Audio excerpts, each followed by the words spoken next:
presença de sempre.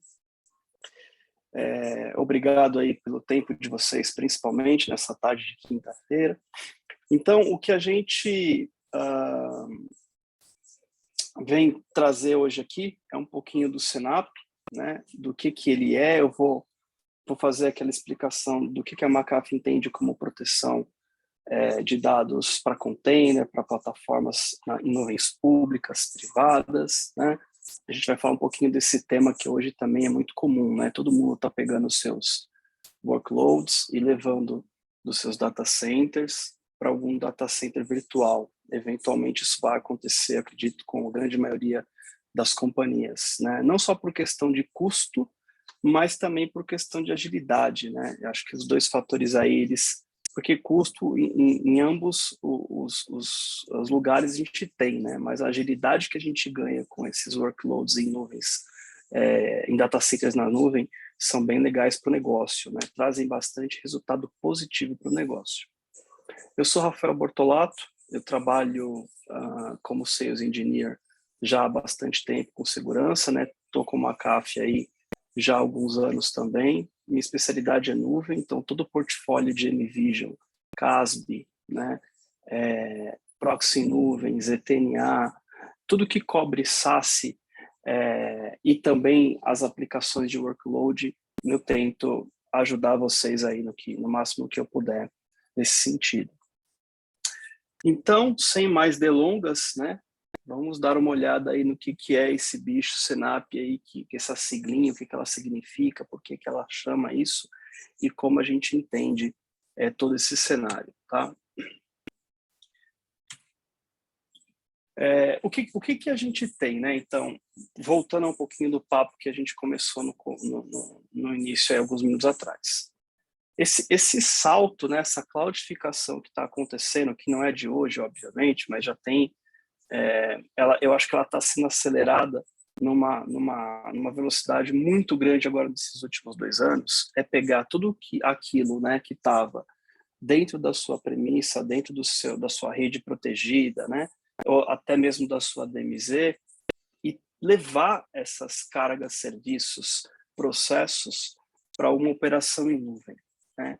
Então, o que levou a isso, primeiramente, eu acredito que, né, a gente sempre pensa em custos de data center, hardware físico, energia, segurança física, segurança digital, e isso também acabou, além desses custos todos, né, a levar essa transformação digital de agilidade, né, de você precisar, por exemplo, ter um serviço que é elástico. Isso é muito importante hoje, né, porque como a gente tem as apps rodando em celulares, e isso é tão comum, todo mundo tem um celular, todo mundo faz compras, usa banco, aluga carro, né, conversa, usa o Teams. A gente tem momentos que, por exemplo, amanhã a gente vai ter um momento muito legal que quem trabalha com workload de nuvem vai estar bem atarefado, que é a Black Friday, né? Então, o que acontece? Você vai ter esse crescimento, né, de usos dentro dos serviços em nuvem, bem grande, mas eu não preciso daquilo ali o ano inteiro, né? Eu não preciso daquele custo operacional de aplicação, dados, né, serviços, todo ano. Então, essas são as vantagens de eu levar, né, o TI tradicional para uma cloudificação, né? Então, o que a gente tem aqui, né? Dentro desse cenário, né, a gente tem uma grande dificuldade que é natural a todos eu diria que os ramos, né, que você tem poucas pessoas, né, para muitas necessidades, muitos times de desenvolvimento, né?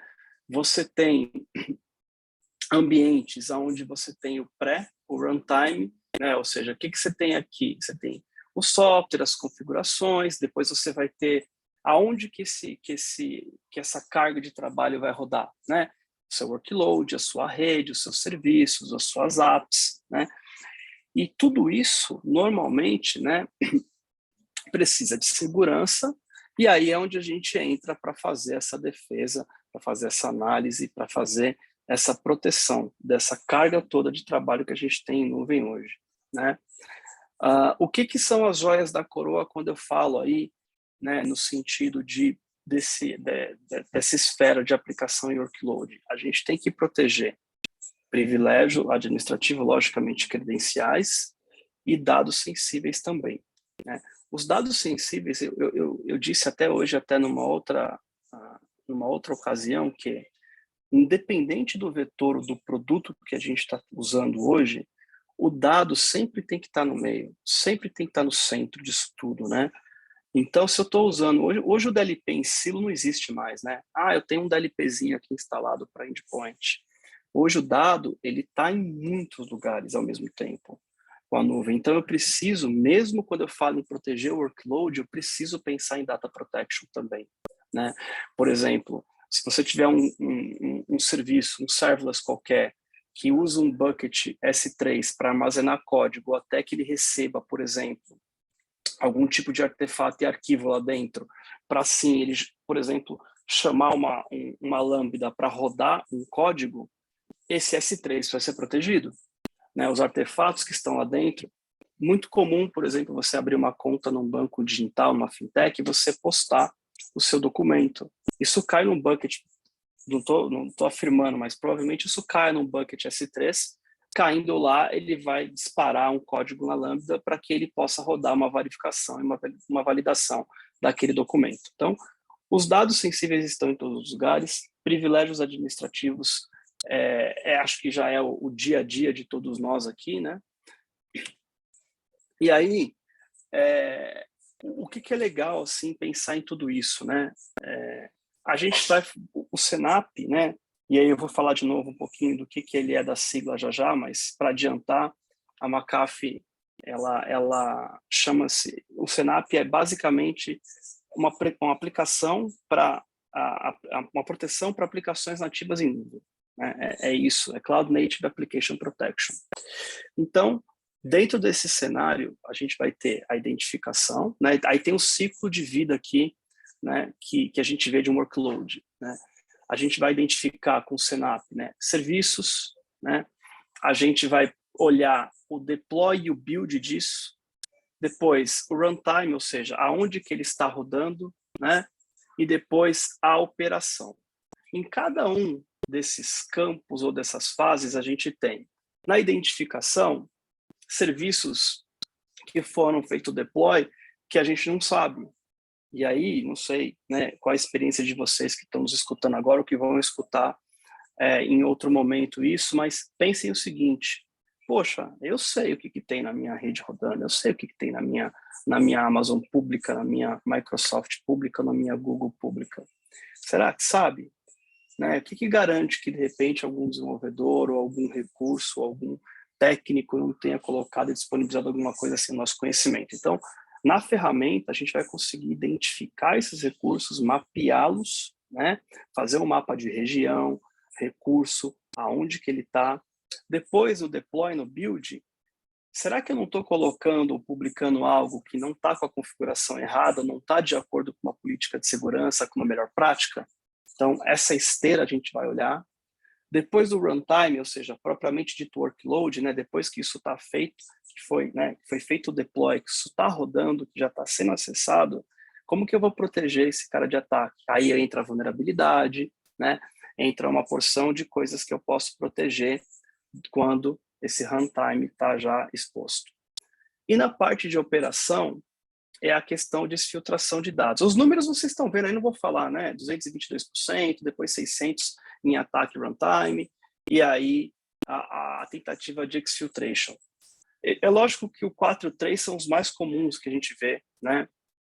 O 4, o bucket está aberto, né? O compartilhamento tá público, e aí você vê aí o que tem acontecido nos últimos meses e anos. Uma porção de dados vazados, muitas vezes por bucket mal configurado ou por armazenamento online mal configurado, né? E o 5 é a questão do DLP, né? A proteção desses dados, dessa exfiltração de dados dentro desse momento todo. Então, peguei os problemas, né? Isso é o que o meu negócio passa, é o que a gente tem hoje, e é o que a gente precisa manter para o negócio ser ágil, né? Então, eu preciso resolver isso aqui, mantendo o meu negócio ágil, mantendo minha app funcionando, mantendo meus serviços em back-end, né? Isso é muito importante. Então, o que a gente vai ter? A ferramenta vai fazer uma descoberta, né? Vai priorizar risco, vai fazer assessment de risco, por exemplo, vai olhar configurações que poderiam estar melhor ou não. E com essa priorização, existe uma console que chama-se Advisor, que vai falar para nós o que deveria ser feito, o que poderia ser feito para que eu melhore e que eu reduza meu risco. Né? Então, isso é muito importante. Não é uma ferramenta passiva que vocês estão acostumados a ver de postura de segurança em nuvem. Ah, você tem aqui um monte de coisa, tal, esse log aqui te vira. Não, a gente vai falar o que está acontecendo, vai mostrar através de checks o que pode ser feito, e quando você fizer, a gente vai pontuar e vai colocar uma postura de segurança melhor dentro da ferramenta para que você possa realmente verificar se está tendo o resultado que a gente está fazendo, né? E se a compra da ferramenta está resultando também no investimento que foi feito. Né? Isso é muito importante, principalmente para nível executivo. Depois a gente tem uma coisa muito legal que é o Shift Left. Né? Eu consigo integrar a ferramenta, o Senap, com ferramentas de deploy. Né? Por exemplo, o Jenkins. E aí o que acontece? Se um deploy, né, vamos supor que eu tenho um template ali para fazer uma máquina virtual para uma aplicação qualquer. Quando o Jenkins for fazer esse deploy, ele pode estar integrado com o McAfee Synap, a gente analisa o conteúdo daquele script, daquele modelo, né, de deploy, e aí eu falo para ele se ele pode ou não ir para frente. Né? Então eu consigo olhar esse template antes dele acontecer, e aí acontece o famoso shift left, né? Ele volta para trás, um passo na esteira, para que a gente arrume o template antes dele ser executado. Depois, na parte runtime, a gente vai ter, né, controle de comportamento, a gente tem um módulo de web, nós temos um agentezinho que instala em Linux para fazer proteção, eu vou falar um pouquinho deles depois. A parte de Zero Trust, né, que já está dentro da ferramenta também. Né? E, por final, uma das coisas que eu mais acho legal é, além daquela console que eu expliquei para vocês, que é o Advisor, a gente também tem uma console do Mitre Framework integrada na ferramenta, certo?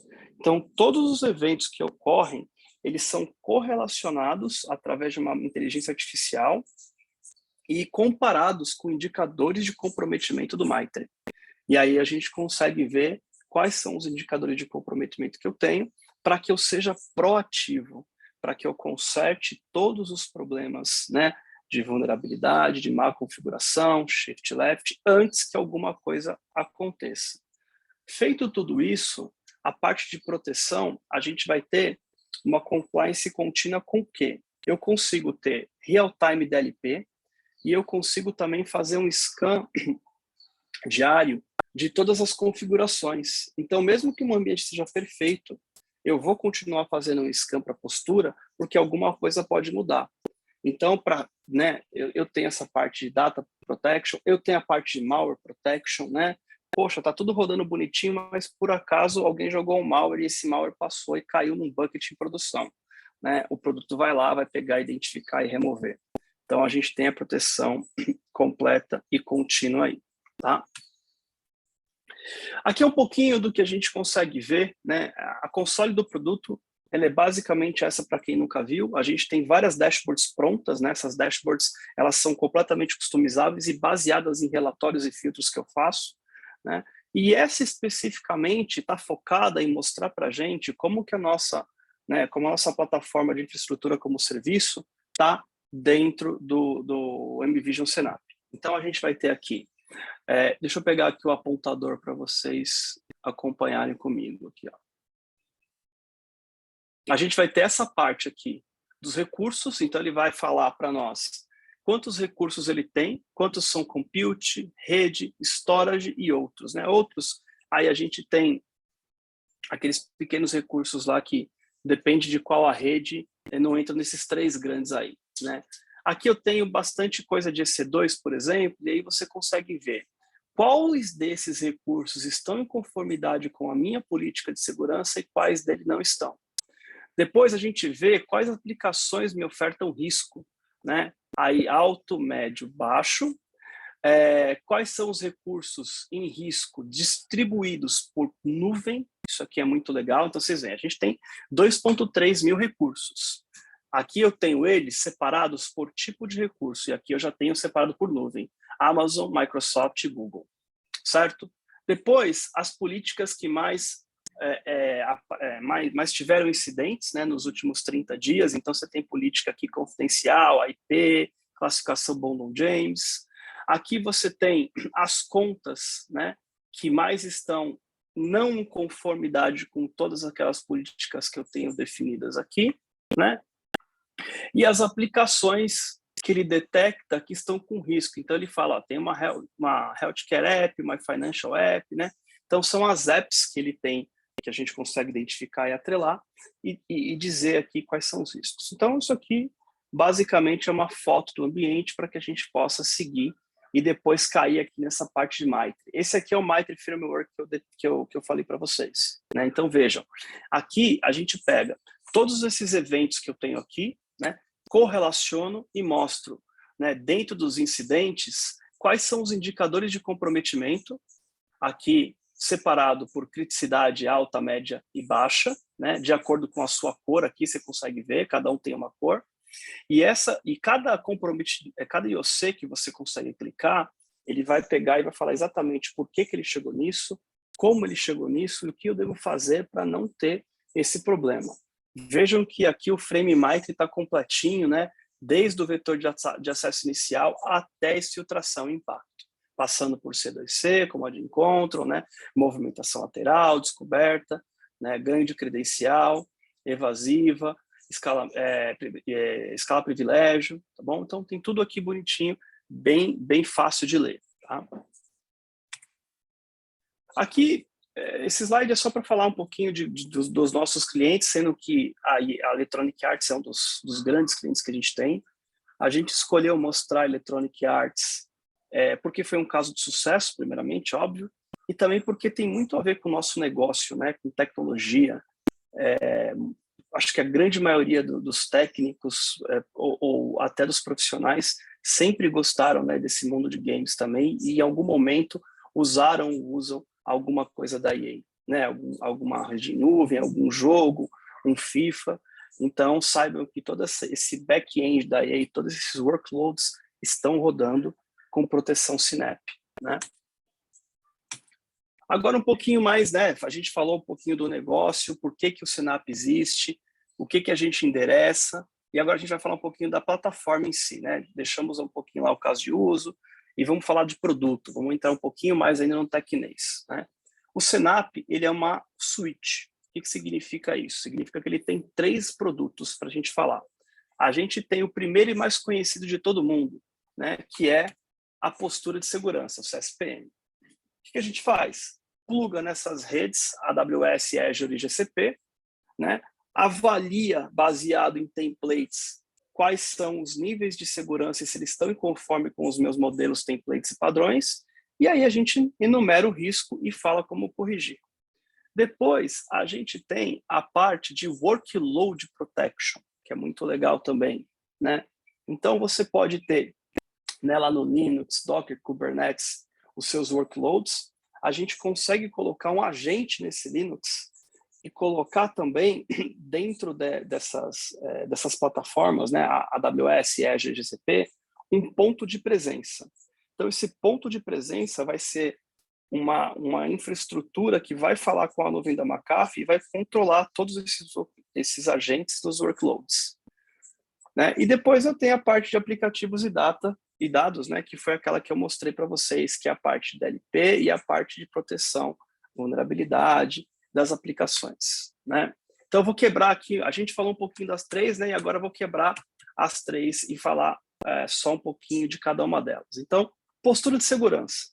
Descubro tudo que eu tenho lá, todos os serviços, todas as minhas redes, todos os meus ativos. Passo o template para saber se eu estou em compliance, com governança, né? Se tá tudo bonitinho com os templates que eu tenho de PCI, de NIST, de melhores práticas. Depois, eu consigo fazer a remediação desses possíveis problemas de configuração que eu detecto. Então, eu consigo, por exemplo, Imaginem vocês, vamos falar de AWS.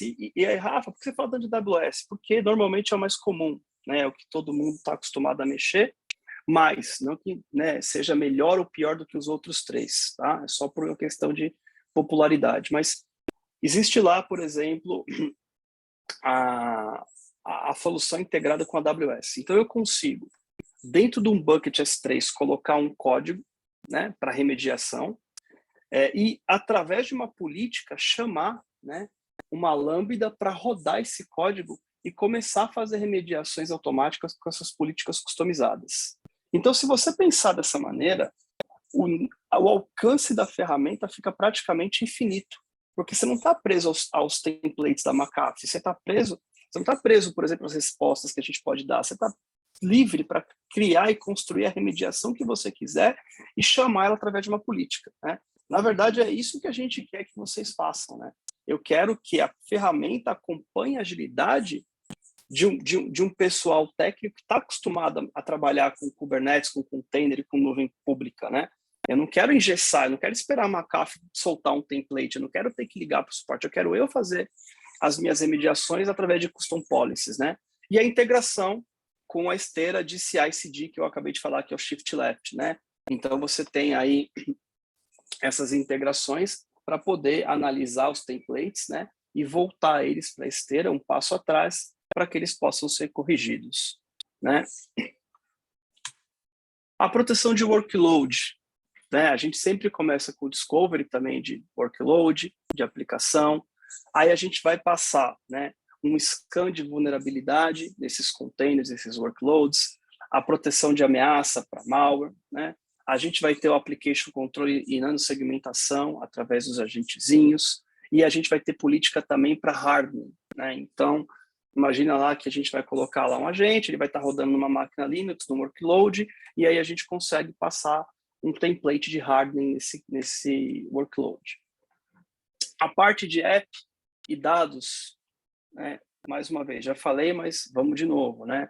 Eu consigo, por exemplo, manter continuamente uma política para olhar DLP e malware, né? Então, se isso cai lá dentro em algum momento, em algum armazenamento, em algum storage em nuvem, a gente olha, né? Prioriza risco, né?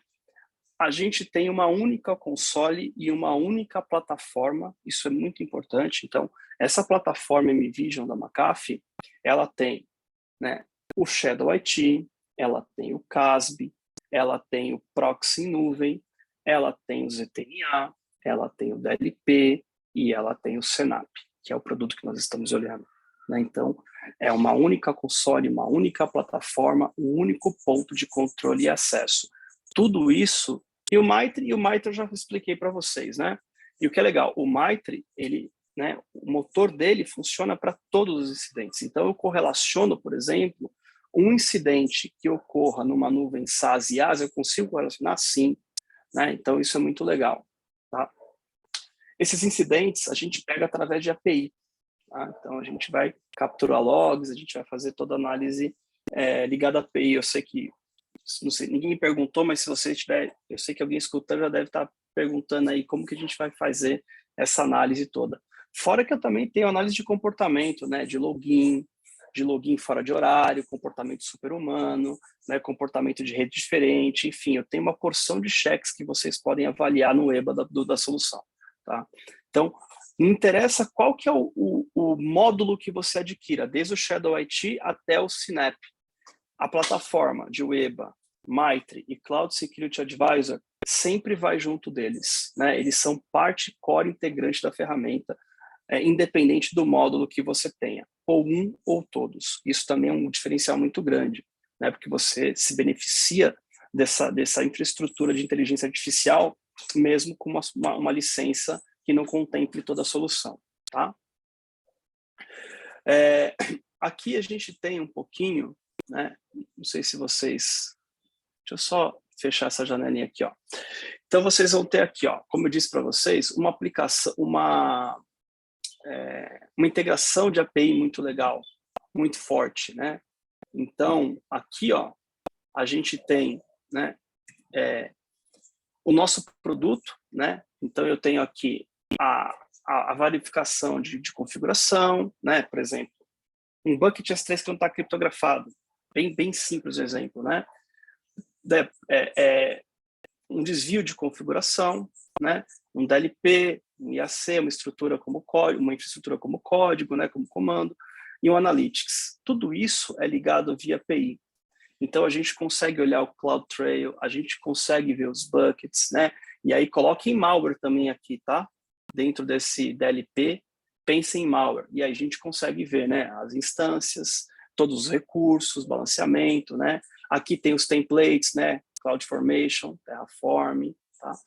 Então, tudo isso aqui é feito via API, nas 3 nuvens, nos recursos todos que eu tenho aqui dentro. Aqui eu tenho uma coisa muito legal também que eu tinha falado para vocês, que é o POP, que é o ponto de presença, né? POP, desculpem se às vezes a gente usa acrônimo, né? Mas POP, o ponto de presença. O que esse ponto de presença faz, né? A gente tem aqui uma rede privada, né? Então vocês têm uma rede pública aqui, né? Rodando VM, container, né? E DLP. Dentro desses workloads, a gente coloca agentes da McAfee. Isso não é obrigatório, mas é uma parte do Cloud Workload Protection, né?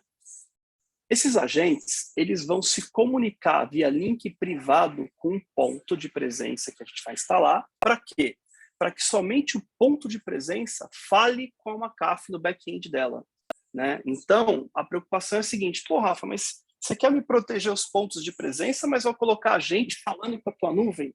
Então, não. A nuvem privada de vocês nunca vai falar com nada público. Por isso que a gente criou esse ponto, né? Esse POP, esse proxy, vamos dizer assim, de comunicação. E aí ele sim fala com a nuvem da McAfee, ele traz políticas, ele leva dados e etc. Tá? Então, essa infraestrutura foi pensada muito voltada à segurança. Tá? A plataforma, como eu disse para vocês, ela é completa, né? Então, imagina que tudo isso aqui que a gente está vendo é uma plataforma única, né? É dentro do mesmo console, dentro do mesmo produto, e aí você tem, né, forward proxy, reverse proxy, proteção de workload, proteção de postura de segurança, DLP e toda a miríade de proteção SaaS com CASB, né, de aplicativos e dados aí. Então, é muito difícil você ter alguma coisa em nuvem, um caso de uso que a gente não tente ou não consiga endereçar usando essa única plataforma. Por que a gente se preocupou muito com isso em fazer, né, esse link entre esses produtos, né? Então, imagine o seguinte, aqui tem um nome de comercial, né? Unified Cloud Edge seria a nossa solução para SaaS. O que é isso? O que é essa, né, borda, né, de nuvem unificada? É proteger a minha borda através de um CASB, ou seja, ligar tudo aquilo que está em nuvem, através de um proxy para que ele proteja o tráfego em entrada e saída, né, e o DLP. E aí você tem aqui desse lado direito o CNAPP, que é um conjunto, como nós já dissemos, né, de postura de segurança, de proteção de workload, DLP e malware, né? Então, essa é a ideia da McAfee, interagir e integrar. Posso, mais uma vez, não existe obrigatoriedade de nada de licença. Você pode comprar, obviamente, tudo, né? Falar, eu quero licença completona, ou quero somente um pedacinho, ou um pacotinho que me atenda melhor e depois ir crescendo a plataforma de acordo com o tempo, tá? Então, só voltando aqui, uma coisa importante também. Por que isso é importante, né? Imagine o seguinte, a proteção de dados, como eu disse, tem que estar no meio, no centro de tudo. E aí, uma vez que eu classifico um dado que para mim é sigiloso, que para mim faz parte da LGPD e que eu não posso deixar esse dado vazar, eu pego a mesma classificação de dados e aplico em todos os vetores. No endpoint, no proxy, no CASB, no workload e na postura, não porque eu não tenho dados aqui, mas no workload tenho, né, nos buckets ou nos storages, né? Então, isso é muito legal. Facilita, centraliza e elimina a possibilidade de erros, de duplicidade de política ou até mesmo de esquecimento, né?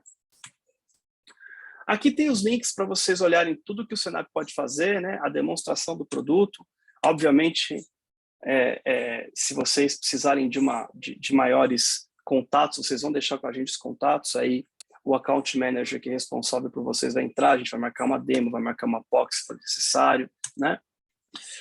Aqui a gente tem um pouquinho do que a McAfee representa, né, no último quadrante do Gartner, né? A gente está aqui, ó, vocês estão vendo como líder, né, no quadrante de Cloud Access Security Broker, né? Então, e um dos grandes diferenciais que a gente ganhou de nota, né, que a McAfee ganhou, foi exatamente isso aqui, ó. A McAfee oferta, né, grandes capacidades de postura de segurança que até são melhores ou excedem, né, alguns fabricantes que só fazem isso, né? Então, isso foi muito legal, né? A gente tem uma política de postura de segurança bem antiga já. Isso não é novo para a gente. Então, a gente vem evoluindo.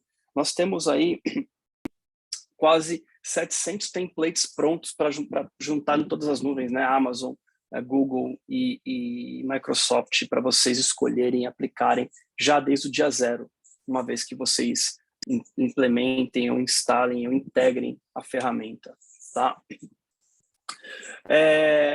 A gente tem, né, também, isso aqui é do Gartner, né, o que seria legal aqui de uma hierarquia de proteção de workload, né? Então, a gente tem o core, o importante e opcional, né? Então, nós estamos baseados, né, extremamente nessa pirâmide do Gartner, desde do fundamento até o menos crítico, né? Então, o fundamental aqui é o que tem que ter, né?